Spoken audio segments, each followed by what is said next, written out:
Mga meses! Tag-ulan na naman! May mga payong na baga kayo? Aba, ay kung wala pa, ay ito ang para sa iyo. Ang payong na hindi magpapadaig kahit signal number 48 ang bagyo! Ito pati automatic. Tingnan ninyo, ha?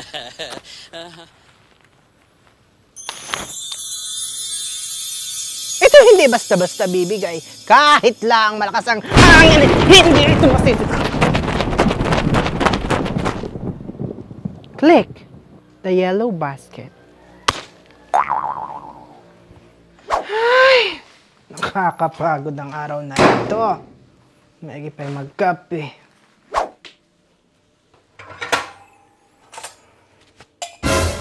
Abaho! Bili-bili ko lang ng kape kahapoy, ubos na kaagad. Aba! Ay pinapapaano na kaya itong mga kabahay ko ang pag-inom ng kape? At napagluglugan na! Ay sinauli pa dito sa istante, oh. Hindi ko hugasan. Grabe na talaga. Taba! Pati asukal ay said. At nagtara pa! 1, 2, 3, 4, 5, 6, 7, 8. 26 namang buti.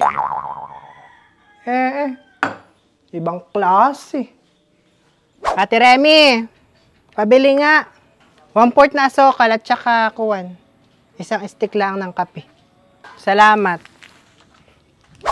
Pwede na uli ang asukal. Papakinin niyo.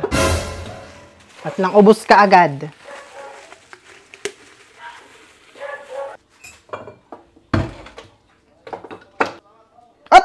Mga pinagkapihan! Ay, bambay din sa lababo, ah.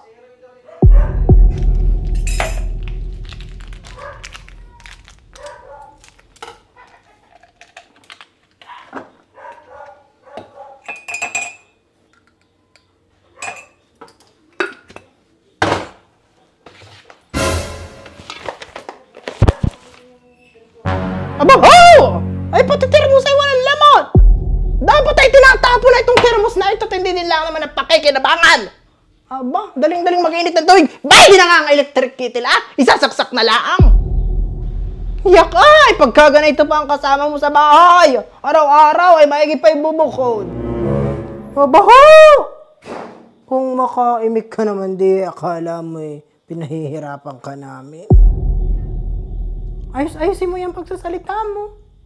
At baka nakakalimutan mo eh. Hindi ka namin kaano-ano. Dagdag ka lang sa pamilyang ito. Sino ka baga? Asawa ka lang ng kapatid ko. Hindi kapatid agad dito.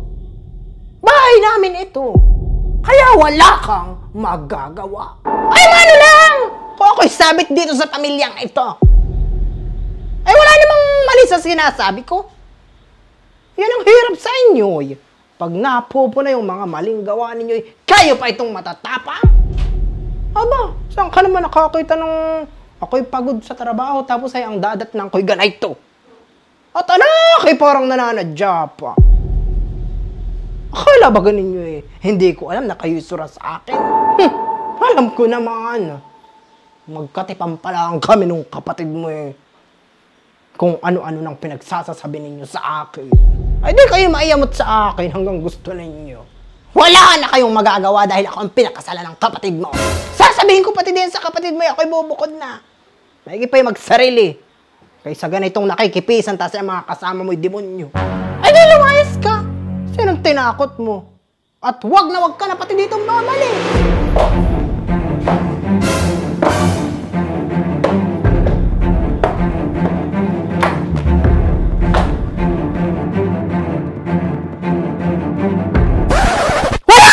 Sa pamamahay na ito. Ay, nanay. Kahit po anong sabihin mo, ako'y bubukod na. Ilang buwan na akong nagtitiis dito, wala naman nangyayari. Mahirap talaga, nanay, pagka may mga kabahay kang hindi mo kasundo.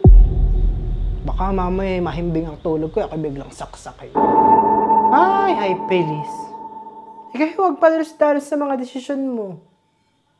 Kahit anong mangyari, ikay hindi bubukod. Dito ka lang sa bahay na ito. Ay, nanay! Kahit ano pa pong sabihin mo, ako'y nakapag-desisyon na. Totoo nga palang mahirap makipisan sa biyanan. Lalo na't may kasama ka pang demonyo. Tamad na ay wala pang pakinabang. Lahat na nga ng kagastusan dito sa bahay na ito ay kami na ng asawa ko ang nasagot. Aba, ay kulang pa baga yun? Para ako'y itrato ninyo ng maayos? Sahas, nanay! Alam ko lang kung bakit aayaw mo na ako'y umalis dito sa bahay mo. At baka sa pag-alis ko ay bigla ding mawala yung sustentong pensibil buwang-buwang galing sa asawa ko. Hindi na walang ka ng pantong eh. Di ba nga? Ay ikaw ba yung magkakape? Halala, maupo ka na din natin kay pagkakanaw ko. So anagong ay pumaroon muna sa tindahan natin kay bumiling hambor. Ilang hambor ang bibilihin ko, nanay? Tsaka pala manhan eh. Sige. Ano pa? Ano pang gusto mong kainin, Pilis? At ikay bibili ko. Gusto mo lechon? Ay hala. Sige, tatawagan ko na yung kumari kong nagbababay at sasabihin ko ipag-ihaw ka.